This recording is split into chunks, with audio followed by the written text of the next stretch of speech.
Folktale Manipur bu tabiriba khwai pumnamakpu ehanba maktada ehakni koknona khuramjari. Channel asida nungairaba pungawari wari macha paurongna chingba kaya ama puzarake. Amadi mayamna nuksibiduna channel asibu like, subscribe amadi share tawbasu kawbidanaba haizari.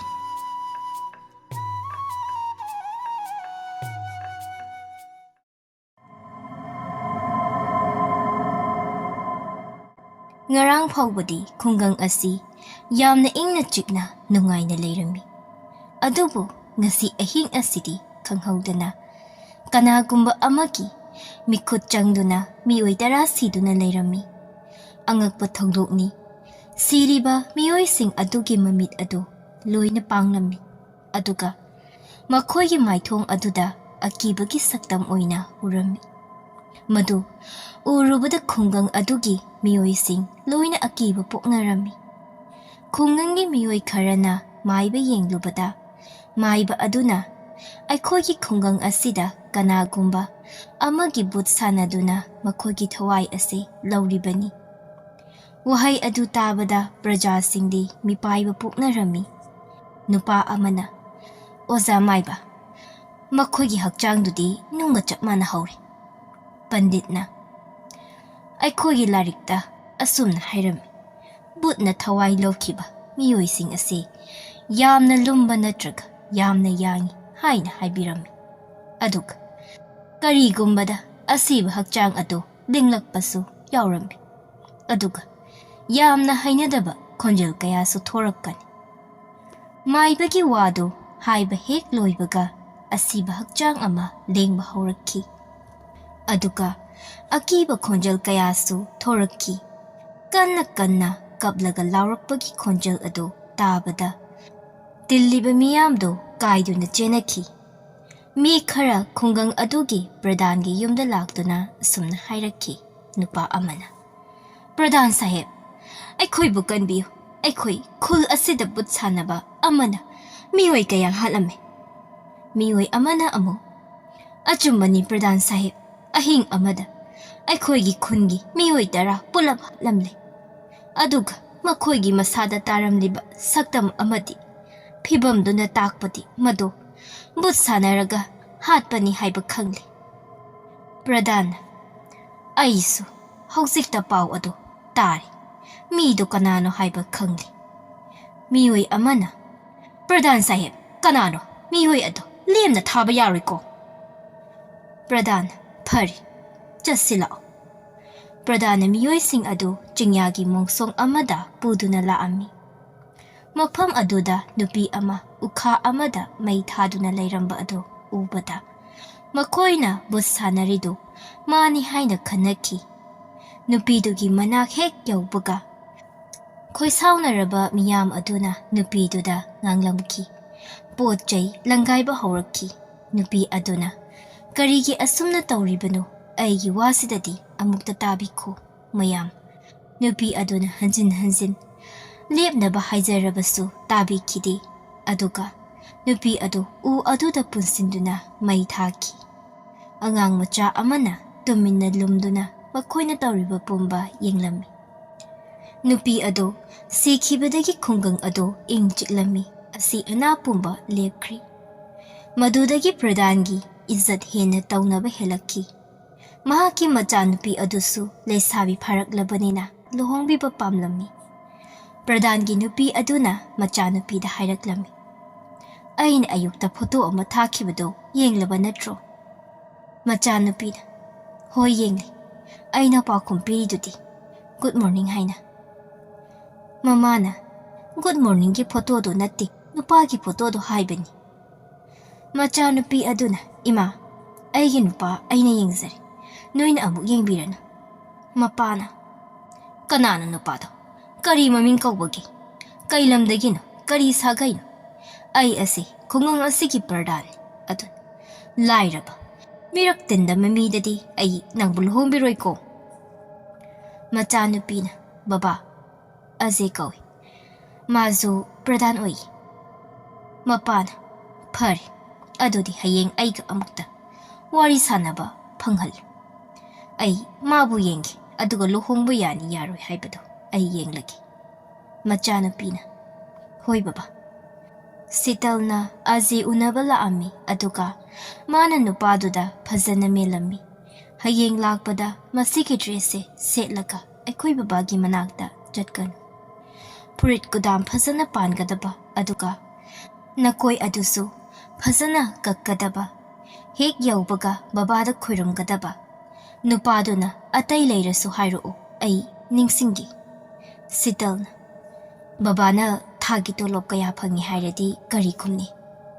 ꯅꯨꯄꯥꯗꯨꯅ 15,000 ꯐꯪꯉꯤ ꯍꯥꯏꯅꯤ꯫ ꯁꯤꯇꯜꯅ ꯑꯗꯨꯏ ꯄꯩꯁꯥꯗꯨꯗꯤ ꯑꯩꯈꯣꯏ ꯃꯤꯅꯥꯏꯗ ꯄꯤꯕꯅ ꯍꯦꯟꯅ ꯌꯥꯝꯃꯤ꯫ ꯅꯨꯄꯥꯗꯨꯅ ꯑꯗꯨꯗ ꯍꯣꯡꯂꯨꯗꯅ꯫ ꯁꯤꯇꯜꯅ ꯑꯩꯒ ꯊꯥꯛ ꯃꯥꯟꯅꯗꯕꯒꯤꯅꯤ ꯑꯩꯅ ꯍꯣꯡꯔꯤꯁꯤ꯫ ꯃꯊꯪꯒꯤ ꯅꯣꯡꯉꯥꯟꯕꯗ ꯑꯖꯤ ꯁꯤꯇꯜ ꯃꯄꯥ ꯎꯅꯕ ꯂꯥꯛꯂꯝꯃꯤ꯫ ꯒꯥꯔꯤꯗꯒꯤ ꯍꯦꯛ ꯀꯨꯝꯊꯕꯒ ꯑꯖꯤꯒꯤ ꯍꯛꯆꯥꯡ ꯑꯗꯨ ꯇꯨ ꯆꯨꯡꯈꯤꯕ ꯃꯁꯥꯗ ꯍꯩꯅꯗꯕ ꯑꯃ ꯐꯥꯎꯈꯤ꯫ ꯑꯖꯤꯅ ꯈꯨꯟ ꯑꯗꯨꯒꯤ ꯂꯩꯔꯛ ꯃꯆꯤꯟꯗ ꯂꯦꯞꯇꯨꯅ ꯃꯨꯟꯅ ꯌꯦꯡꯂꯒ ꯈꯨꯟꯁꯤꯒ ꯃꯥꯒ ꯀꯨꯏꯔꯕ ꯃꯔꯤ ꯑꯃ ꯂꯩꯕꯒꯨꯝꯅ ꯇꯧꯔꯝꯃꯤ꯫ ꯁꯨꯝ ꯈꯟꯗꯨꯅ ꯂꯥꯛꯄꯅ ꯑꯖꯤ ꯁꯤꯇꯜꯒꯤ ꯃꯌꯨꯝ ꯌꯧꯔꯛꯂꯤ꯫ ꯄ꯭ꯔꯙꯥꯟꯅ ꯏꯕꯨꯡꯉꯣ ꯅꯌꯨꯝꯗꯗꯤ ꯀꯅꯥ ꯀꯅꯥ ꯂꯩ?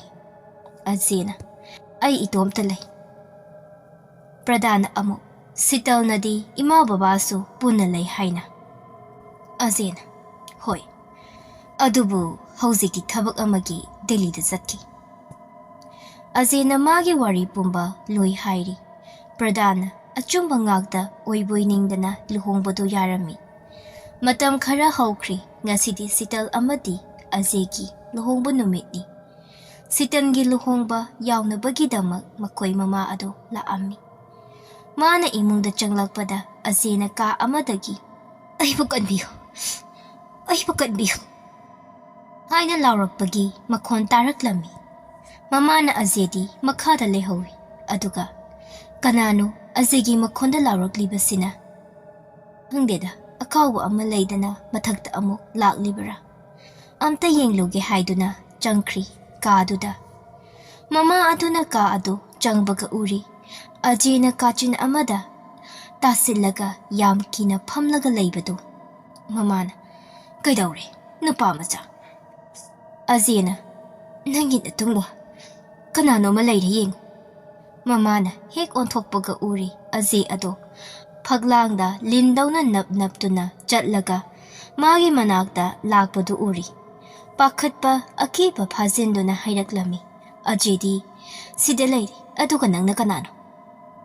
ꯕꯨꯠ ꯑꯗꯣ ꯀꯟꯅ ꯅꯣꯛꯂꯛꯑꯝꯃꯤ꯫ ꯑꯗꯨ ꯎꯕꯗ ꯃꯃꯥ ꯑꯗꯣ ꯀꯟꯅ ꯆꯦꯟꯊꯣꯛꯅꯕ ꯍꯣꯠꯅꯔꯝꯃꯤ꯫ ꯑꯗꯨꯕꯨ ꯀꯥꯒꯤ ꯊꯣꯡ ꯑꯗꯣ ꯃꯇꯣꯝꯇ ꯂꯣꯟꯁꯤꯟꯈ꯭ꯔꯤ꯫ ꯊꯪꯅꯕ ꯃꯤꯀꯨꯞꯇ ꯑꯖꯤꯅ ꯆꯦꯟꯁꯤꯜꯂꯛꯇꯨꯅ ꯃꯃꯥ ꯑꯗꯨꯒꯤ ꯃꯊ꯭ꯋꯥꯏ ꯂꯧꯈ꯭ꯔꯤ꯫ ꯂꯨꯍꯣꯡꯕꯒꯤ ꯃꯇꯝ ꯌꯧꯔꯛꯂꯕ ꯐꯥꯎꯕ ꯃꯃꯥ ꯑꯗꯣ ꯂꯥꯛꯃꯟꯗꯕꯗꯒꯤ ꯁꯤꯇꯜꯅ ꯃꯃꯥꯗ ꯀꯣꯜ ꯇꯧꯏ꯫ ꯑꯗꯨꯕꯨ ꯄꯥꯎꯈꯨꯝꯗꯤ ꯐꯪꯈꯤꯗ꯭ꯔꯤ꯫ ꯄꯟꯗꯤꯠꯅ ꯂꯨꯍꯣꯡꯕꯒꯤ ꯃꯇꯝ ꯍꯦꯟꯈꯤꯗꯧꯔꯤ ꯍꯧꯅꯕ ꯇꯧꯔꯁꯤꯔꯥ ꯄ꯭ꯔꯙꯥꯟ ꯏꯕꯨꯡꯉꯣ? ꯄ꯭ꯔꯙꯥꯟꯅ ꯍꯧꯔꯁꯤ ꯍꯥꯏꯗꯨꯅ ꯂꯨꯍꯣꯡꯂꯤ꯫ ꯂꯨꯍꯣꯡꯕ ꯂꯣꯏꯔꯗꯨꯅ ꯃꯌꯥꯝ ꯄꯨꯟꯅ ꯆꯥ ꯊꯛꯇꯨꯅ ꯂꯩꯔꯤꯀꯥꯟ ꯌꯨꯝꯒꯤ ꯍꯦꯜꯄꯔ ꯑꯗꯨ ꯆꯦꯜꯂꯛꯇꯨꯅ ꯌꯨꯝꯗ ꯑꯁꯤꯕ ꯍꯛꯆꯥꯡ ꯑꯃ ꯇꯥꯗꯨꯅ ꯂꯩꯍꯧꯔꯤ ꯍꯥꯏꯅ ꯃꯌꯥꯝꯗ ꯍꯥꯏꯔꯝꯃꯤ꯫ ꯃꯌꯥꯝ ꯆꯠꯇꯨꯅ ꯌꯦꯡꯂꯨꯕꯗ ꯃꯃꯥ ꯑꯗꯨ ꯁꯤꯗꯨꯅ ꯇꯥꯔꯒ ꯂꯩꯔꯝꯃꯤ꯫ ꯃꯥꯒꯤ ꯁꯛꯇꯝ ꯑꯗꯨ ꯑꯀꯤꯕꯒꯤ ꯁꯛꯇꯝꯒ ꯂꯣꯏꯅꯕꯅ ꯃꯃꯤꯠ ꯑꯗꯨꯁꯨ ꯉꯧꯔꯣꯛ ꯄꯥꯡꯗꯨꯅ ꯂꯩꯔꯝꯃꯤ꯫ ꯄ꯭ꯔꯙꯥꯟꯅ ꯁꯤꯔꯕ ꯐꯥꯎꯕ ꯃꯃꯤꯠ ꯄꯥꯡꯗꯨꯅ ꯂꯩꯔꯤ ꯀꯔꯤꯅꯣ?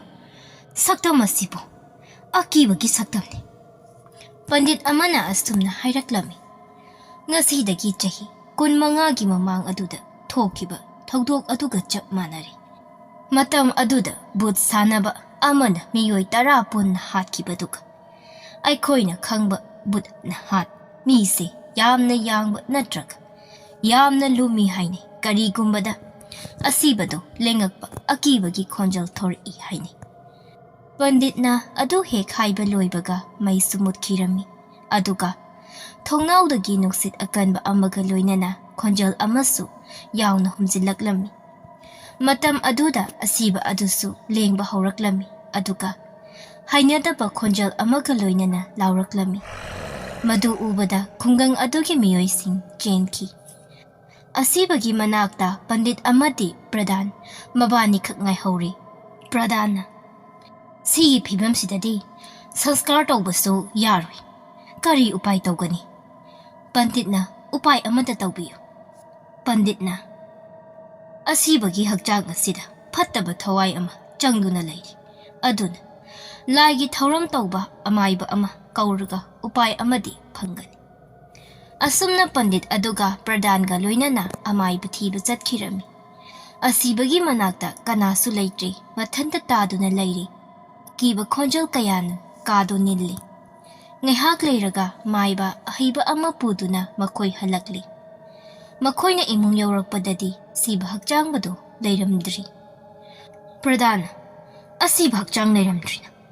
Hogsikta sida lehawbadaini. Maibana hairaklammi. Bhoot sanariba miduna manghankibani. Asibado aiga thengarabadi mabu soidana khangkhrani haibagi mana lotkri. Pradhan amadi pandit ngihak wakhal tawi kanana oiriba haina Bhoot sanariba misi kana oirikaba. Numidangi matam oiraklabada khungang adugi migoi pumba kibana loinari. Yengba tabani kari thokatagi haibado. Mathangi numitni numidang wairamgi taruk tarakpa aduwaida. Siam lambida gyari thauduna yumda halaklami. Lambigi chidaida nupi masak phazabi amana nokladuna yengdaga leirami. Siamsu nupidugi manakta gari adu khamduna hairakki. Asuk chikpa maphamsida kaidawbiramibano. Nang khangdabra pung taruk taragadi swaisi mi ichat chatnadabani. Nupi aduna karigino highway sidabo Bhoot ka laibro haise. Nupa aduna nokladuna nate. Bhooti lai ado lamhenba gunda yam chatpani masak mataw phatsakhrabi. Nang phakhradi kamdawni. Nupiduna adudi nangbu kanano. Gunda singdugi marakta nangsu amara. Siamna nate. Aidi icham samjaba nupa amani. Nupiduna aidi icham samjabi nupi nate. Numidang wairam kudi maphamsida nangumba nupa phazaba thiba adum lai.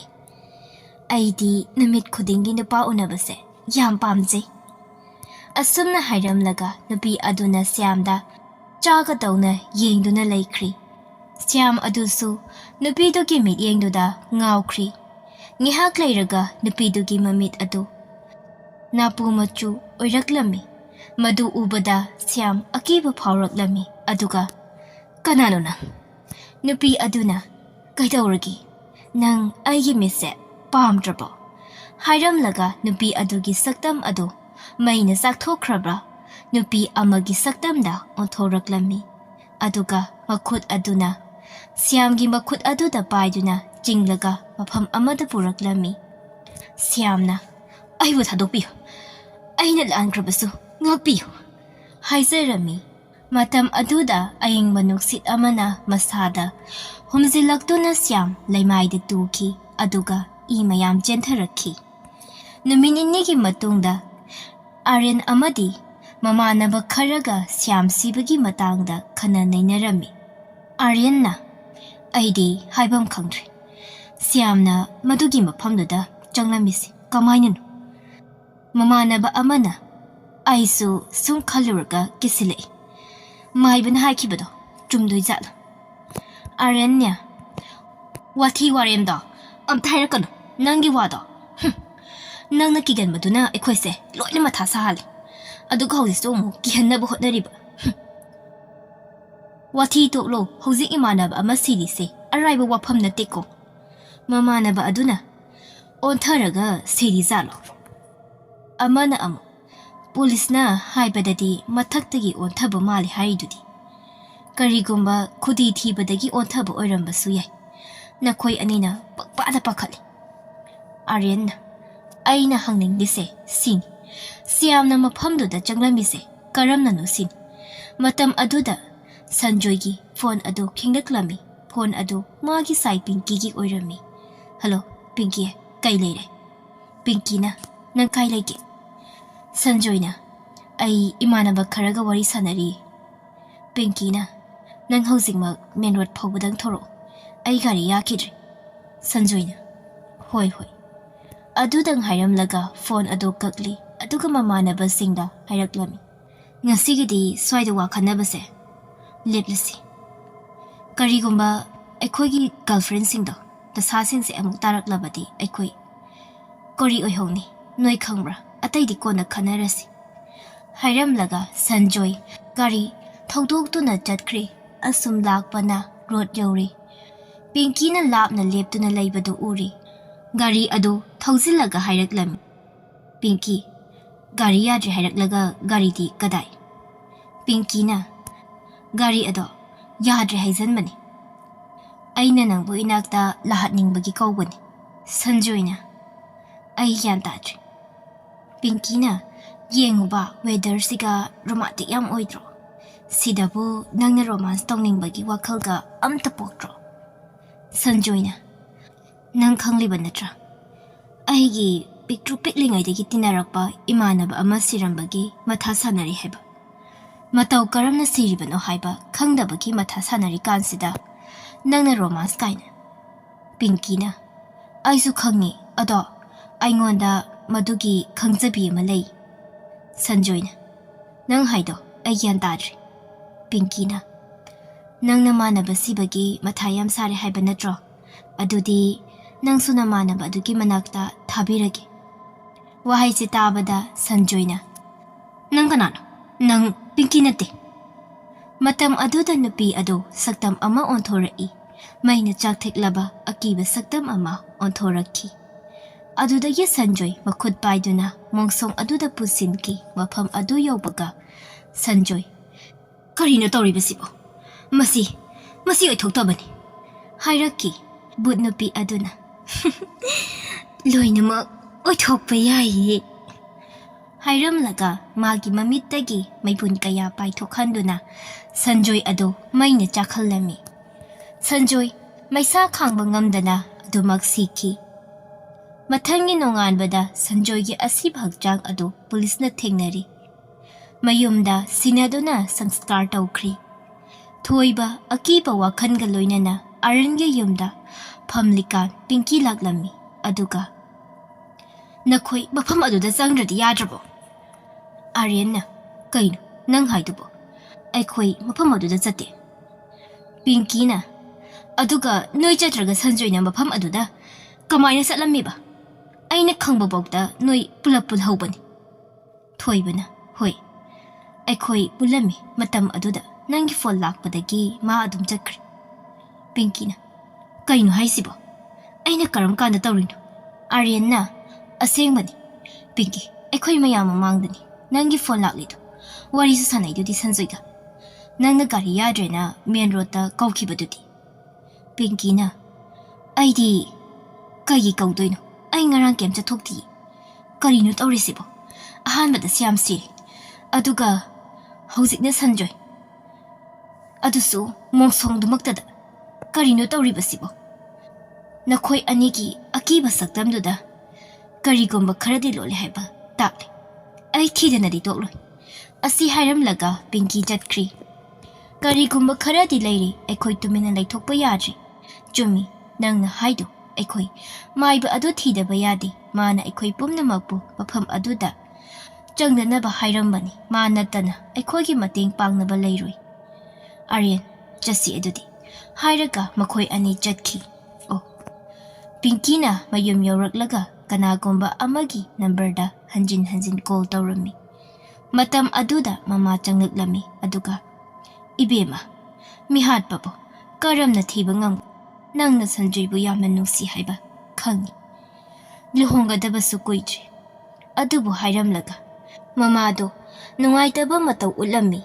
Pinky na, ima, ay kiyan tadri, karino tawribasibo. Hairaga kaplami. Mama na, nang kanada phone tawrami bano. Aigi imanabi ni hada tawrambani. Yeng, ima, Delhi-dagi ay unaba mafamsida lakpani. Mana airport hek yawbaga aingonda call tawrakpani. ꯑꯗꯨꯒ ꯑꯩꯅ ꯁꯟꯖꯣꯏꯗ ꯃꯥꯕꯨ ꯂꯧꯔꯨꯅꯕ ꯊꯥꯕꯅꯤ ꯑꯗꯨꯕꯨ ꯃꯥꯅ ꯌꯧꯕꯗꯗꯤ ꯃꯥꯗꯤ ꯆꯠꯈꯤ ꯂꯩꯔꯝꯃꯤ ꯍꯥꯏ ꯃꯥꯒꯤ ꯃꯔꯤ ꯃꯈꯣꯡ ꯑꯃꯠꯇꯁꯨ ꯈꯪꯗꯕꯩꯅꯤ ꯅꯨꯃꯤꯠ 6ꯅꯤꯁꯦ ꯐꯣꯟꯁꯨ ꯑꯣꯐ ꯂꯩꯈ꯭ꯔꯦ ꯃꯃꯥꯅ ꯑꯗꯨꯗꯤ ꯃꯊꯥ ꯌꯥꯝ ꯁꯥꯕ ꯋꯥꯐꯝꯅꯤ ꯅꯤꯍꯥ ꯑꯁꯦ ꯑꯩꯈꯣꯏꯒꯤꯗꯤ ꯑతిꯊꯤ ꯑꯃꯅꯤ ꯑꯁꯨꯛ ꯀꯨꯏꯔꯕꯁꯦ ꯅꯪꯅꯁꯨ ꯑꯩꯉꯣꯟꯗ ꯍꯥꯏꯗꯕ ꯅꯪꯅ ꯍꯧꯖꯤꯛ ꯐꯥꯎꯕꯗ ꯄꯨꯂꯤꯁꯇ ꯃꯥꯕꯨ ꯊꯤꯅꯕ ꯍꯥꯏꯈ꯭ꯔꯕ꯭ꯔꯥ ꯍꯥꯏꯗ꯭ꯔꯤꯕ꯭ꯔꯥ ꯅꯄꯥꯒꯤꯗꯤ ꯄꯨꯂꯤꯁꯇ ꯈꯪꯅ ꯆꯥꯅꯕ ꯌꯥꯝ ꯂꯩꯕꯅꯤ ꯏꯃꯥ ꯑꯩ ꯄꯨꯂꯤꯁꯇ ꯍꯥꯏꯔꯕꯅꯤ ꯃꯣꯏꯅꯁꯨ ꯀꯟꯅ ꯊꯤꯍꯨꯝꯕ ꯆꯠꯊꯔꯤꯕꯅꯤ ꯃꯇꯝꯗꯨꯗ ꯄꯤꯡꯀꯤꯒꯤ ꯐꯣꯟ ꯂꯥꯛꯑꯝꯃꯤ ꯐꯣꯟꯗꯨ ꯌꯦꯡꯕꯗ ꯄꯨꯂꯤꯁꯀꯤ ꯑꯣꯏꯔꯝꯃꯤ ꯄꯤꯡꯀꯤ ꯐꯣꯟ ꯑꯗꯨ ꯁꯠ ꯄꯥꯏꯈꯠꯂꯤ ꯑꯗꯨꯒ ꯍꯜꯂꯣ ꯍꯜꯂꯣ ꯑꯩ ꯏꯟꯁꯄꯦꯛꯇꯔꯅꯤ ꯅꯪꯒꯤ ꯅꯤꯍꯥꯒꯤ ꯐꯣꯟ ꯗꯤꯇꯦꯜ ꯈꯪꯕ ꯉꯝꯂꯦ ꯑꯔꯣꯏꯕ ꯐꯣꯟ ꯂꯣꯀꯦꯁꯟ ꯑꯗꯨ ꯑꯃꯝꯕ ꯃꯣꯡꯁꯣꯡꯒꯤ ꯃꯔꯛꯇ ꯂꯩꯕ ꯃꯤ ꯂꯩꯅꯗ꯭ꯔꯕ ꯌꯨꯝꯗꯨꯗ ꯑꯣꯐ ꯂꯩꯈ꯭ꯔꯦ ꯃꯗꯨꯗꯒꯤ ꯀꯅꯥꯝꯇꯒꯤ ꯀꯣꯜ ꯂꯥꯛꯈꯤꯗ꯭ꯔꯤ ꯍꯧꯖꯤꯛ ꯑꯩꯈꯣꯏ ꯄꯨꯂꯤꯁ ꯂꯣꯏꯅ ꯆꯠꯇꯣꯏꯅꯤ ꯅꯪꯁꯨ ꯃꯐꯝ ꯑꯗꯨꯗ ꯂꯥꯛꯎ ꯐꯣꯟ ꯑꯗꯨ ꯊꯝꯈꯤꯕꯒ ꯄꯤꯡꯀꯤ ꯃꯀꯣꯛꯇ ꯋꯥꯍꯪ ꯀꯌꯥꯅ ꯌꯣꯝꯂꯔꯤ ꯃꯃꯥꯅ ꯀꯩꯗꯧꯔꯤ ꯏꯕꯦꯝꯃ ꯏꯃꯥ ꯑꯩ ꯒ꯭ꯌꯥꯟ ꯇꯥꯗ꯭ꯔꯤ ꯇꯧꯔꯤ ꯃꯌꯥꯝꯁꯦ ꯄꯨꯂꯤꯁꯅ ꯍꯥꯏꯔꯛꯂꯤꯕꯁꯦ ꯅꯤꯍꯥꯒꯤ ꯐꯣꯟꯁꯦ ꯑꯔꯣꯏꯕ ꯑꯣꯏꯅ ꯃꯣꯡꯁꯣꯡꯒꯤ ꯌꯨꯝꯗꯨꯗ ꯐꯪꯉꯤ ꯍꯥꯏꯔꯤ ꯃꯐꯝ ꯑꯗꯨꯗꯅꯤ ꯁ꯭ꯌꯥꯝꯒ ꯁꯟꯖꯣꯏꯒꯅ ꯊꯋꯥꯏ ꯌꯥꯎꯗꯅ ꯂꯩꯔꯝꯂꯤꯕꯁꯦ ꯏꯃꯥ ꯑꯩ ꯆꯠꯂꯒꯦ ꯃꯐꯝ ꯑꯗꯨꯗ ꯃꯃꯥꯅ ꯏꯔꯦꯟꯖꯅ ꯆꯠꯂꯨ ꯏꯕꯦꯝꯃ ꯋꯥꯈꯜ ꯄꯣꯊꯥꯎꯈꯣ ꯅꯥꯀꯟ ꯑꯃꯗꯅ ꯊꯣꯏꯕꯒ ꯑꯥꯔꯌꯟꯒ ꯃꯟꯇ꯭ꯔꯤ ꯑꯗꯨꯒꯤ ꯑꯀꯣꯏꯕꯗ ꯃꯥꯏꯕ ꯑꯗꯨꯕꯨ ꯊꯤꯔꯝꯃꯤ ꯅꯥꯀꯟꯗꯒꯤ ꯃꯥꯏꯕ ꯑꯗꯨꯅ ꯑꯩ ꯊꯤꯔꯒ ꯀꯔꯤꯁꯨ ꯀꯥꯟꯅꯔꯣꯏ ꯅꯣꯏꯅ ꯇꯧꯖꯈꯤꯕ ꯄꯥꯞ ꯑꯗꯨꯒꯤ ꯃꯍꯩ ꯐꯪꯗꯅ ꯇꯣꯛꯂꯣꯏ ꯑꯩꯈꯣꯏꯕꯨ ꯉꯥꯛꯄꯤꯌꯨ ꯑꯩꯈꯣꯏ ꯂꯥꯟꯖꯈ꯭ꯔꯦ ꯑꯩꯈꯣꯏꯅ ꯑꯣꯖꯥ ꯃꯥꯏꯕꯅ ꯍꯥꯏꯕ ꯏꯟꯍꯧꯗ꯭ꯔꯤ ꯉꯥꯛꯄꯤꯌꯨ ꯃꯤ ꯑꯃꯒꯤ ꯊꯋꯥꯏꯕꯨ ꯅꯣꯏꯅ ꯁꯥꯟꯅꯄꯣꯠꯀꯨꯝ ꯍꯨꯟꯗꯣꯛꯈꯤꯕ ꯅꯠꯇ꯭ꯔꯥ ꯅꯕꯥꯅꯤꯒꯤ ꯑꯔꯣꯏꯕ ꯅꯨꯃꯤꯠ ꯍꯥꯏꯕꯗꯣ ꯉꯁꯤ ꯑꯣꯏꯔꯕꯅꯤ ꯁꯤ ꯍꯥꯏꯔꯒ ꯑꯃꯥꯏꯕꯗꯣ ꯃꯈꯣꯏ ꯑꯅꯤꯒꯤ ꯃꯅꯥꯛꯇ ꯆꯪꯁꯤꯜꯂꯛꯂꯒ ꯍꯥꯏꯔꯛꯏ ꯅꯈꯣꯏ ꯑꯅꯤꯒꯤ ꯅꯃꯤꯠ ꯑꯗꯣ ꯑꯣꯏꯁꯤꯜꯂꯒ ꯅꯈꯣꯏꯅ ꯇꯧꯈꯤꯕ ꯊꯕꯛ ꯑꯗꯣ ꯆꯨꯝꯕ꯭ꯔꯥ ꯍꯥꯏꯕꯗꯨ ꯌꯦꯡ ꯉꯥꯛꯄꯤꯐꯝ ꯊꯣꯛꯄ꯭ꯔꯥ ꯅꯈꯣꯏꯒꯤ ꯅꯔꯥꯜꯗꯣ ꯃꯥꯏꯕꯒꯤ ꯋꯥꯗꯨ ꯇꯥꯕꯗ ꯃꯕꯥꯅꯤꯒꯤ ꯃꯃꯤꯠ ꯑꯗꯨ ꯎꯏꯁꯤꯟꯗꯨꯅ ꯌꯦꯡꯕꯗ ꯃꯈꯣꯏ ꯑꯅꯤꯒꯤ ꯃꯃꯤꯠꯇ ꯅꯨꯃꯤꯠ 10ꯅꯤꯒꯤ ꯃꯃꯥꯡꯗ ꯊꯣꯛꯈꯤꯕ ꯊꯧꯗꯣꯛ ꯄꯨꯝꯕ ꯎꯔꯝꯃꯤ ꯅꯦꯍꯥ ꯊꯧꯔꯤꯅ ꯀꯨꯟꯅ ꯄꯨꯟꯗꯨꯅ ꯊꯝꯂꯝꯃꯤ ꯑꯗꯨꯒ ꯑꯁꯨꯝꯅ ꯂꯥꯎꯔꯝꯃꯤ ꯑꯩꯕꯨ ꯊꯥꯗꯣꯛꯄꯤꯌꯨ ꯅꯣꯏꯅ ꯇꯧꯔꯤꯁꯦ ꯑꯆꯨꯝꯕ ꯅꯠꯇꯦ ꯑꯩꯁꯦ ꯁ꯭ꯌꯥꯝꯅ ꯍꯣꯏꯅꯦ ꯍꯣꯏꯅꯦ ꯊꯥꯗꯣꯛꯀꯦ ꯑꯩꯈꯣꯏꯅ ꯍꯥꯏꯕ ꯍꯥꯟꯅ ꯌꯥꯔꯣꯅꯦ ꯅꯤꯍꯥꯅ ꯁ꯭ꯌꯥꯝ ꯅꯪ ꯏꯀꯥꯏꯕ ꯑꯁꯨꯌꯥꯝ ꯈꯪꯗ꯭ꯔꯤꯁꯦ ꯀꯩꯒꯤꯅꯣ ꯑꯩꯁꯦ ꯅꯪꯒꯤ ꯅꯨꯡꯁꯤꯅꯕ ꯅꯨꯄꯤꯒꯤ ꯃꯃꯥꯟꯅꯕꯤꯅꯤ ꯑꯩꯁꯦ ꯗꯦꯜꯂꯤꯗꯒꯤ ꯏꯃꯥꯟꯅꯕꯤ ꯑꯗꯣ ꯎꯅꯕ ꯂꯥꯛꯄꯅꯤ ꯃꯐꯝ ꯑꯁꯤꯗ ꯑꯗꯨꯒ ꯅꯪꯅ ꯑꯩ ꯑꯣꯛꯄ ꯂꯥꯛꯄꯤꯔꯒ ꯀꯣꯜ ꯗ꯭ꯔꯤꯡꯗ ꯄꯪꯊꯅꯕ ꯍꯤꯗꯥꯛ ꯍꯥꯞꯆꯤꯜꯂꯒ ꯅꯪꯅ ꯁꯤꯗ ꯄꯨꯔꯒ ꯂꯥꯛꯂꯤꯕ ꯁ꯭ꯌꯥꯝꯅ ꯍꯥ ꯑꯩꯈꯣꯏ ꯄꯨꯝꯕ ꯅꯪ ꯎꯕꯗ ꯂꯣꯏ ꯉꯥꯎꯔꯦ ꯅꯪꯒꯤ ꯃꯤꯁꯅꯥꯗꯨꯅ ꯍꯦꯟꯅ ꯉꯥꯎꯍꯜꯂꯦ ꯃꯃꯥꯟꯅꯕ ꯑꯃꯅ ꯑꯃꯨꯛ ꯍꯧꯖꯤꯛꯄꯨ ꯀꯃꯥꯏꯅ ꯅꯪꯕꯨ ꯊꯥꯗꯣꯛꯇꯣꯏꯅꯣ ꯅꯤꯍꯥꯅ ꯑꯃꯨꯛ ꯅꯣꯏ ꯂꯣꯏꯅ ꯁꯥ ꯉꯥꯛꯇꯅꯦ ꯅꯣꯏꯒꯤ ꯁꯥꯒꯤ ꯋꯥꯈꯜꯗꯨꯅ ꯃꯤꯇꯥꯡꯕ ꯍꯥꯏꯕꯗꯣ ꯂꯣꯏꯅ ꯑꯣꯏꯍꯜꯂꯦ ꯁ꯭ꯌꯥꯝꯅ ꯋꯥꯊꯤ ꯋꯥꯔꯦꯝ ꯉꯥꯡꯂꯅꯨ ꯑꯩꯈꯣꯏꯅ ꯍꯥꯏꯕ ꯌꯥꯔꯣ ꯅꯤꯍꯥꯅ ꯁꯨꯡꯉꯝ ꯉꯝꯂꯣꯏ ꯁꯤꯔꯕꯁꯨ ꯑꯩꯒꯤ ꯏꯖꯠꯇꯤ ꯃꯥꯡꯕ ꯉꯝꯂꯣꯏ ꯑꯥꯔꯌꯟꯅ ꯐꯔꯦꯅꯦ ꯑꯗꯨꯗꯤ ꯅꯝꯐꯨꯗ ꯅꯪꯕꯨ ꯃꯥꯡꯍꯟꯕ ꯇꯥꯔꯦꯗꯅ ꯅꯥꯀꯟꯗꯒꯤ ꯃꯥꯏꯕ ꯑꯃꯅ ꯑꯁꯨꯝꯅ ꯂꯥꯎꯔꯛꯂꯝꯃꯤ ꯊꯥꯗꯣꯛꯈꯣ ꯅꯨꯄꯤꯗꯣ ꯉꯁꯤ ꯊꯥꯁꯤꯒꯤ ꯑꯍꯤꯡꯅꯤ ꯐꯠꯇꯕ ꯂꯥꯏꯅ ꯄꯨꯕ ꯅꯨꯃꯤꯠꯅꯤ ꯋꯥꯗꯨ ꯇꯥꯕꯗ ꯃꯈꯣꯏ ꯃꯔꯤ ꯑꯀꯤꯕ ꯄꯣꯛꯂꯝꯃꯤ ꯑꯗꯨꯒ ꯑꯥꯔꯌꯟꯅ ꯍꯥꯏꯔꯛꯂꯝꯃꯤ ꯑꯃꯥꯏꯕꯁꯤꯅ ꯀꯗꯥꯏꯗꯒꯤ ꯂꯥꯛꯂꯤꯅꯣ ꯃꯥꯅ ꯂꯣꯏ ꯎꯈ꯭ꯔꯤ ꯆꯦꯜꯂꯁꯦ ꯁ꯭ꯌꯥꯝꯅ ꯉꯥꯎꯔꯕꯣ ꯁꯤ ꯊꯥꯗꯣꯛꯂꯝꯃꯕꯗꯤ ꯄꯤꯡꯀꯤꯅ ꯄꯨꯂꯤꯁ ꯇꯥꯛꯂꯒ ꯑꯩꯈꯣꯏ ꯍꯤꯡꯈꯤꯗ꯭ꯔꯥ ꯑꯗꯨ ꯍꯥꯏꯔꯝꯃꯒ ꯁ꯭ꯌꯥꯝꯅ ꯅꯦꯍꯥꯒꯤ ꯃꯁꯥꯗ ꯃꯩꯅ ꯆꯨꯁꯤꯜꯂꯝꯃꯤ ꯅꯦꯍꯥ ꯉꯥꯏꯍꯥꯛ ꯂꯥꯎꯔꯝꯂꯒ ꯇꯨꯃꯤꯟ ꯂꯩꯈ꯭ꯔꯤ ꯃꯥꯏꯕ ꯑꯗꯨꯅ ꯀꯔꯤꯅꯣ ꯅꯣꯏꯅ ꯇꯧꯔꯤꯕꯁꯦ ꯉꯁꯤꯒꯤ ꯑꯍꯤꯡꯁꯤꯗ ꯃꯐꯝ ꯑꯁꯤꯗ ꯅꯣꯏꯅ ꯅꯨꯄꯤ ꯑꯁꯤꯕꯨ ꯍꯤꯡꯅ ꯃꯩ ꯊꯥꯔꯕ ꯅꯣꯏ ꯑꯃꯠꯇ ꯍꯤꯡꯂꯣꯏ ꯁ꯭ꯌꯥꯝꯅ ꯋꯥ ꯌꯥꯝ ꯉꯥꯡꯒꯅꯨ ꯑꯃꯥꯏꯕ ꯅꯠꯇ꯭ꯔꯗꯤ ꯅꯪꯁꯨ ꯍꯤꯡꯅ ꯃꯩ ꯊꯥꯒꯅꯤ ꯃꯤꯀꯨꯞ ꯈꯔꯒꯤ ꯃꯇꯨꯡꯗ ꯃꯈꯣꯏ ꯑꯅꯤꯒꯤ ꯃꯃꯤꯠ ꯑꯗꯨ ꯄꯥꯡꯊꯣꯔꯛꯄꯗ ꯃꯥꯏꯕ ꯑꯗꯨꯗꯤ ꯂꯩꯔꯝꯗ꯭ꯔꯤ Nehasi mai chakiba akiba saktamda oina leptuna leirami